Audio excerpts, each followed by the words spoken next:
ಈ ವಿಡಿಯೋದಲ್ಲಿ ನಾವು ಅವ್ಯಯದ ಬಗ್ಗೆ ಡಿಸ್ಕಷನ್ ಮಾಡ್ತೀವಿ. ಅವ್ಯಯ ನಾಮಪದ ಕ್ರಿಯಾಪದಗಳಂತೆ ಲಿಂಗ ವಚನ ವಿಭಕ್ತಿಗಳಿಂದ ಭೇದವನ್ನು ಹೊಂದದೆ ಏಕರೂಪವಾಗಿರ್ತಕ್ಕಂಥ ಶಬ್ದವನ್ನು ನಾವು ಅವ್ಯಯ ಅಂತ ಹೇಳಿ ಕರಿತೀವಿ.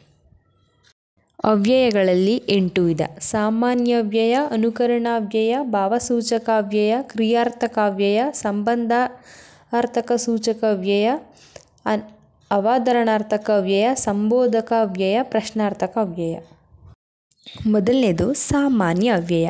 ಯಾವುದಾದರೂ ಕ್ರಿಯೆ ನಡೆದ ರೀತಿಯನ್ನು ಹೇಳುವಂಥ ಅವ್ಯಯಗಳಿಗೆ ಸಾಮಾನ್ಯ ಅವ್ಯಯ ಅಂತ ಹೇಳಿ ಕರಿತೀವಿ. ಉದಾಹರಣೆಗೆ ಸುಮ್ಮನೆ, ತಕ್ಷಣ, ತಟ್ಟನೆ. ತಕ್ಷಣ ಆ ಕಾರ್ಯ ನಡೀತು, ತಕ್ಷಣ ಮಾಡಿದ್ರು ಅಂತ ಹೇಳ್ತೀವಲ್ಲ ಹಾಗೆ. ಎರಡನೆಯದು ಅನುಕರಣ ಅವ್ಯಯ. ಅರ್ಥವಿಲ್ಲದ ಧ್ವನಿ ವಿಶೇಷಗಳನ್ನು ತಾನು ಕೇಳಿದಂತೆ ಮತ್ತೆ ಅನುಕರಣೆ ಮಾಡಿ ಹೇಳುವ ಶಬ್ದಗಳೆಲ್ಲ ಅನುಕರಣ ಅವ್ಯಯ ಅಂತ ಕರಿತೀವಿ. ಅಂದರೆ ನಾವು ಹೇಗೆ ಕೇಳಿಸ್ಕೊಂಡಿರ್ತೀವೋ ಮತ್ತೆ ಹಾಗೆ ಪುನಃ ಹೇಳ್ತೀವಿ. ಇವಾಗ ಮಳೆ ಪಟಪಟನೆ ಸುರಿಯಿತು, ಬೆಂಕಿ ಧಗಧಗನೆ ಉರಿಯಿತು, ಇಲ್ಲಿ ಪಟ ಧಗಧಗ, ಅದನ್ನು ನಾವು ಅನುಕರಣ ಅವ್ಯಯ ಅಂಥೇಳಿ ಕರಿತೀವಿ. ಮೂರನೇದು ಭಾವಸೂಚಕ ಅವ್ಯಯ, ನೀಪಾತ್ ಅವ್ಯಯ ಅಂತಲೂ ಕೂಡ ಕರೀತಾರೆ. ಕೋಪ, ಹರ್ಷ, ದುಃಖ, ಮೆಚ್ಚುಗೆ ಈ ತರಹದ ಭಾವನೆ ಸೂಚಿಸುವ ಶಬ್ದಗಳನ್ನು ವ್ಯಕ್ತಪಡಿಸುವ ಪದಗಳಿಗೆ ಭಾವಸೂಚಕ ಅವ್ಯಯ ಅಂತ ಹೇಳಿ ಕರಿತೀವಿ. ಉದಾಹರಣೆಗೆ ಅಬ್ಬಾ, ಥೂ, ಛೆ, ಇಂಥ ಈ ಥರ ಅಂದರೆ ಅದು ಭಾವನೆಗಳನ್ನ ತೋರಿಸುತ್ತೆ, ಅದನ್ನು ನಾವು ಭಾವಸೂಚಕ ಅವ್ಯಯ ಅಂತ ಹೇಳಿ ಕರಿತೀವಿ. ನಾಲ್ಕನೇದು ಕ್ರಿಯಾರ್ಥಕ ಅವ್ಯಯ.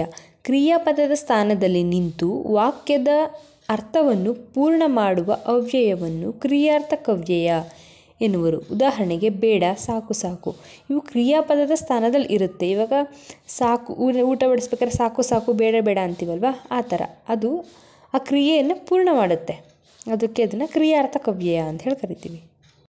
ಐದನೇದು ಸಂಬಂಧಾರ್ಥಕ ಅವ್ಯಯ.